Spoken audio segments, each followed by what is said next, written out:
हमारे चैनल को सब्सक्राइब करें और वीडियो सबसे पहले अपने मोबाइल पर पाने के लिए बेल आइकन को दबाएं। पार्टी विद डिफरेंस या पार्टी विद डिफरेंसेस। बीजेपी कार्यकर्ता फूंक रहे अपने विधायक का पुतला। उमेश शर्मा काऊ ने विरोधियों पर किया पलटवार। पार्टी के एक गुट पर साजिश रचने का लगाया आरोप। पार्टी संगठन ने कार्यकर्ताओं को दी सख्त चेतावनी। बर्दाश्त नहीं की जाएगी इस तरह की हरकत। कमल में कलह पर कांग्रेस ने कसा तंज। रायपुर के बीजेपी विधायक उमेश शर्मा काऊ ने अपने खिलाफ विरोध प्रदर्शन करने वाले कार्यकर्ताओं को करारा जवाब दिया है। उन्होंने इसे अपने राजनीतिक विरोधियों की साजिश बताया है। उन्होंने कहा कि ये सब कुछ एक गुट का काम है जो शुरू से ही उनके खिलाफ रहा है। उन्होंने दावा किया कि उनके इलाके में बीजेपी उम्मीदवार को कांग्रेस की तुलना में काफी बढ़त मिली थी। एक टारगेट बनाने का काम वही लोग जो मेरे खिलाफ एक ग्रुप था जो मेरे विरोध के लिए महेंद्र नेगी का चुनाव लड़वाने का काम किया था, तो वही ग्रुप के कुछ लोग हैं।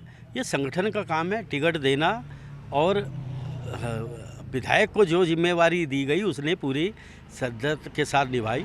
आप किसी भी चाहे डांडा लखौन की बात कर लो, अगर वहाँ पर कांग्रेस के उम्मीदवार को 700 वोट मिले तो 1500 वोट भारतीय जनता पार्टी के उम्मीदवार श्री गामा जी को मिले। और इसी तरह लाडपुर में देख लो, वहाँ पर दिनेश अग्रवाल जी को मेरा ख्याल 800 के करीब वोट मिले हैं या 1000, और हमारे जो सुनील गामा जी हैं उन्हें 2100 वोट मिले। 1000 का फर्क है। वहीं बीजेपी संगठन ने चेतावनी दी है कि इस तरह की गतिविधि बर्दाश्त नहीं की जाएगी और जो कार्यकर्ता विधायक का पुतला फूंक रहे हैं उन पर सख्त कार्रवाई की जाएगी।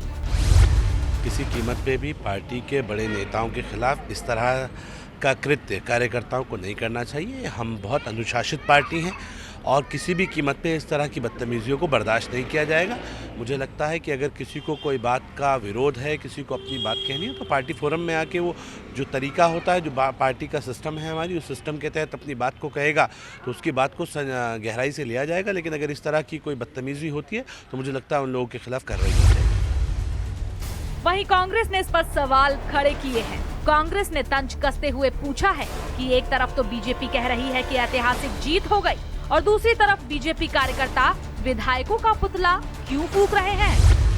वर्तमान समय में भाजपा में एक और तो जश्न मनाया जा रहा है कि हमने ऐतिहासिक विजय दर्ज की है। प्रदेश के मुख्यमंत्री कहते हैं हमने ऐतिहासिक विजय दर्ज की है।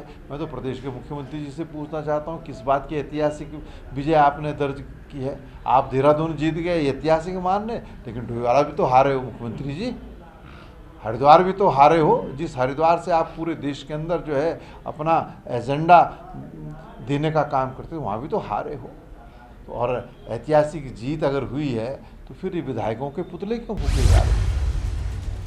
बता दें कि उमेश शर्मा काऊ कांग्रेस से बीजेपी में आए हैं और लगता है कि बीजेपी के पुराने नेता और कार्यकर्ता काऊ को बचा नहीं पा रहे हैं, तो वो काऊ के खिलाफ समय समय पर राजनीतिक साजिश कर उन्हें कमजोर करने में लगे हैं। वाकई हाथ मिलना और दिल मिलना अलग अलग चीजें हैं। देहरादून से पंकज पवार के साथ ब्यूरो रिपोर्ट, समाचार प्लस।